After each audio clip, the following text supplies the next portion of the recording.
Namun, sekali lagi, saya sampaikan di sini bahwa apa yang telah Ibu Ana dan teman-teman pakar, bahwa, celah kewirausahaan dalam arti berkolaborasi dengan perusahaan startup yang sedang ngehits gitu, kemudian juga berkolaborasi dengan perusahaan-perusahaan kerajinan tangan, handicraft itu sangat, bagus sekali.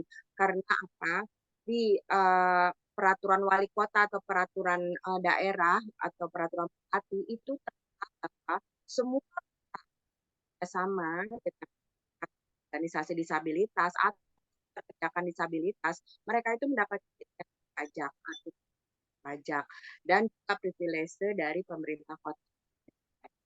Jadi apa yang sudah dibuat oleh Ibu Ana itu juga nantinya akan bagi perusahaan startup dan perusahaan kerajinan tangan di daerah Ibu yang menjalin kerjasama dalam hal ini menjalin inclusive relations dengan organisasi disabilitas. Ibu Ana. Kemudian saya juga menyoroti tentang terutama mereka yang memiliki keterbatasan disabilitas mental intelektual. Memang mereka itu memiliki keunikan Ibu Ana. Maka apa yang disampaikan oleh Ibu Ana bahwa biarkan saja karya mereka tidak sama dengan mesin dan itu kan keunikan mereka. Nah, ini memang yang menjadi sebenarnya keutamaan mereka. Jadi apa yang sudah dibuat oleh Ibu Ana untuk membuatkan label atau the story behind the product itu di setiap produk yang dihasilkan oleh anak-anak disabilitas mental intelektual itu sangat bagus ya karena apa harga yang diberikan itu tidak sama dengan harga yang ada di produk tersebut apabila dikerjakan oleh mereka yang non disabilitas karena ada behind story-nya ada story yang uh, melatar belakangi bagaimana karya itu dibuat. Contoh, saya selama ini menggunakan aneka manik-manik ya, gelang dari Sasa. Sasa disabilitas Down syndrome. Halo Sasa, Sasa hadir ya di sini. Sasa dan Mama Yuaneti Yunus. Uh, ini saya gunakan sebagai pengingat saya gitu ya. Kalau saya lagi pakai baju warna mutiara atau putih atau kalung mutiara, saya pasti gunakan juga produk gelang mutiara Sasa warna putih Ibu Ana. Dan orang juga nggak nyangka kalau misalnya harga gelang ini 15.000 loh karya Sasa gitu. Namun meskipun saya ada tulisan uh, mungkin nanti akan kalau ada beberapa produk luar negeri yang ada tag label aluminium mahal sih ya itu ada namanya tapi produk ini akan saya pada saat saya maksudnya sosok disabilitas di ABK UMKM kan juga teman-teman saya non disabilitas untuk selalu paling tidak dalam satu paras mereka itu ada disabilitas yang dipakai gitu entah tasbih gitu entah kario gitu ya saya masih pakai rosarionya ini Lovely Hands ya. Kemudian juga entah karyanya disabilitas Henny ya tunarungu saya pakai. Nah saya juga Bu Ana, Bapak Franz, Ibu Pop, saya juga menghimbau teman-teman saya paling tidak itu dalam satu wujud mereka dalam keseharian mereka pakai ada satu gitu. Dan itu akan sangat memberikan harapan dan kesempatan bagi disabilitas untuk bisa terus berkarya gitu. Nah, kemudian juga saya juga menyampaikan juga kepada ibu bapak pendamping itu jangan capek-capek untuk mendampingi anak-anak gitu karena terutama untuk yang disabilitas mental intelektual itu pendampingannya seumur hidup kalau kategorinya itu dari sedang sampai berat gitu. Tapi itu kita jadikan sebagai satu uh, berkat rezeki lah yang mengantar kita ke surganya Allah ya, surganya ilahi. Nah, kemudian kembali lagi nih Bu Ana, ke produk, UMKM. Nah, Ibu Ana apakah sudah, dengan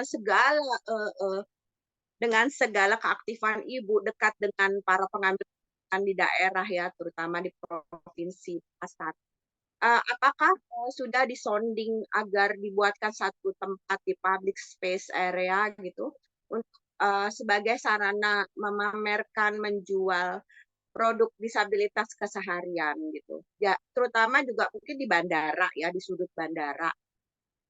Juga di kantor DPR MPR itu di Malang ada itu juga.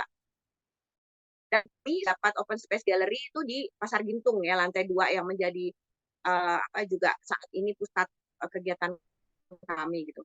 Apakah Ibu sebagai penggerak komunitas di Makassar sudah berusaha untuk tidak bernegosiasi untuk mendapatkan satu tempat di public area untuk itu, Bu? Iya, Bu Ince. Kalau untuk itu sebenarnya lebih banyak tawaran dari teman-teman swasta ya, dari teman-teman pelaku usaha gitu, karena mereka juga punya. Dari pemerintah sendiri sebenarnya ada, cuman kalau kayak di Makassar ada beberapa keterbatasan. PKK sendiri sebenarnya tertarik sekali, bahkan PKK salah satu customer kita yang paling banyak, misalnya ibu wali kota bahkan segala macamnya. Memang ada tempat. Jadi tapi justru karena kami memang juga baru mendapatkan EIB dan NIB-nya dan baru apa namanya banyak berproduksi dan ini sebenarnya sudah belum nyetok, belum sempat pajang, udah habis sih Bu Ica. Wow, keren banget sih. Wow. Jadi padahal sebenarnya tasnya itu tote bag-nya harganya 250 loh. Itu aku.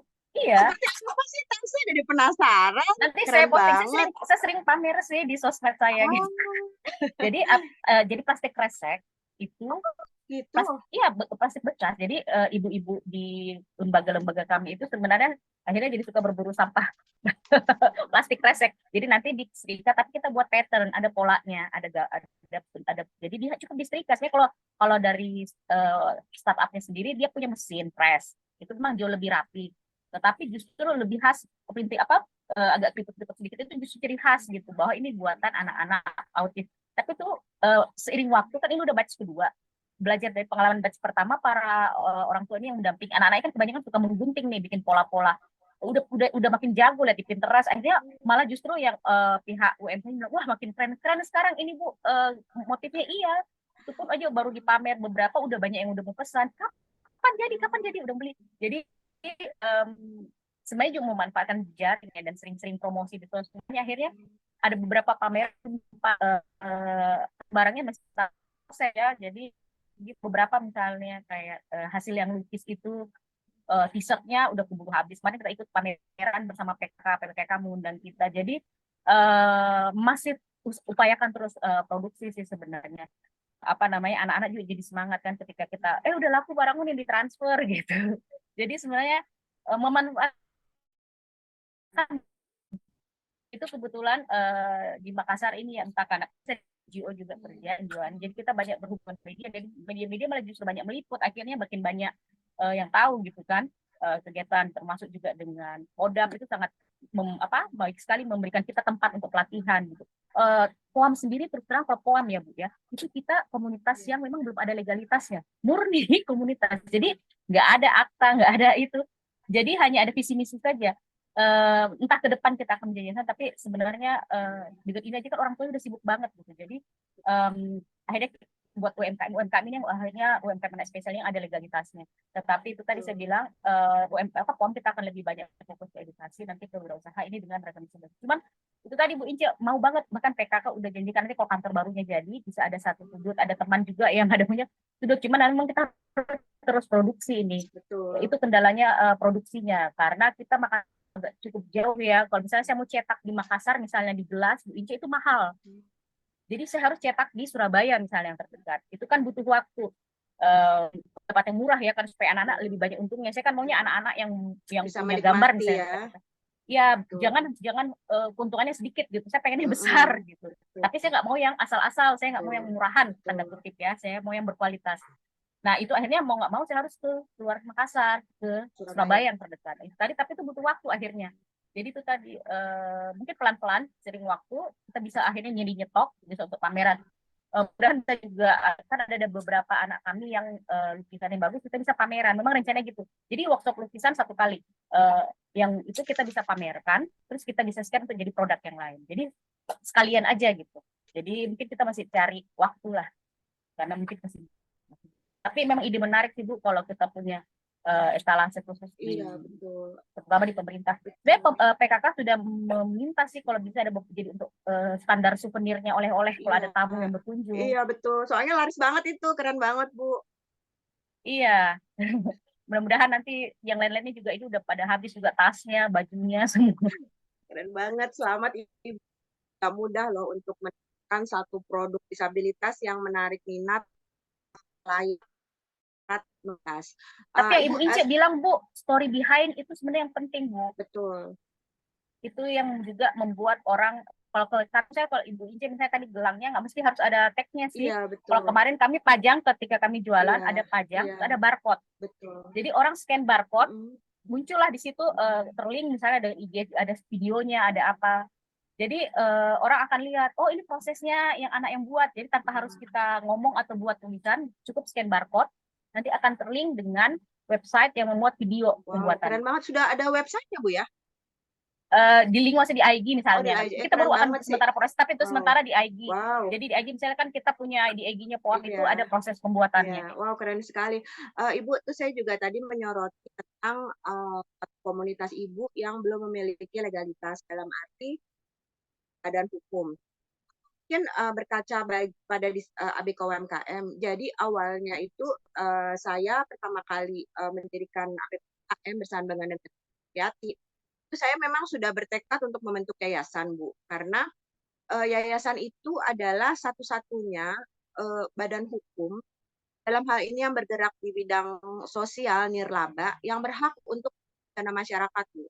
Dalam arti dipergunakan sebesar-besarnya untuk kesejahteraan kaum yang terpinggirkan. Jadi saya membentuk yayasan. Nah, alhamdulillah Ibu dengan terbentuknya yayasan di ABK UMKM yaitu Gria Bina Karya Anak Berkebutuhan kami terbuka, Bu. Jadi dalam hal ini kami kan juga melaporkan pajak kami ya NPWP, kemudian juga kami juga terdata di Depkumham. Nah, itu justru kami mendapatkan banyak tanda kutip perhatian dari pemerintah, terutama karena memang legalitas kami. Kemudian juga saat kami akan galang dana, itu kami juga sudah menggunakan nomor rekening yayasan kami gitu. Namun sekali lagi saya kembalikan kepada Ibu gitu, karena ada juga beberapa komunitas, beberapa teman saya itu tidak mau menggunakan badan hukum Ibu, karena katanya ribet nih masalah pajaknya gitu. Padahal saya sendiri yang mengurus pajak dari ABKM, bukan saya itu dibayar oleh pihak pajak dengan mengatakan, Ibu benar, ini laporan keuangannya itu memang tidak boleh ada untung, karena kan memang nirlaba. Jadi memang yang namanya nirlaba itu apa yang masuk dari hal ini masyarakat itu harus dikeluarkan juga untuk masyarakat gitu. Jadi memang itu adalah nirlaba. Nah, kemudian saya berpikir lagi nih Bu, saya kan kombinasi nih antara ekonomi, pelajaran saya kan ekonomi dan kombinasi dengan manajer hukum bisnis nih yang pelajari. Dan misalnya yayasan kita kan paling berhak untuk istilah sisihan donasi dari apa yang sudah di uh, apa yang sudah didapatkan dari pihak luar itu adalah paling banyak 12,5% Bu. Misalnya nih saya dalam hal ini BKUMKM membantu untuk penggalangan dana itu sebenarnya kita berhak kan 12,5% Bu sesuai peraturan undang-undang. Tapi saya mengambil 10% karena saya berpikir ya udahlah 10% bagi saya cukup ya untuk menjalankan kegiatan ABKUMKM, kegiatan gratis kami. Akhirnya Ibu, karena saya berpikir bahwa kebanyakan disabilitas itu tidak mampu diserap di pasar tenaga kerja, Bu. Jadi kita yang membaca untuk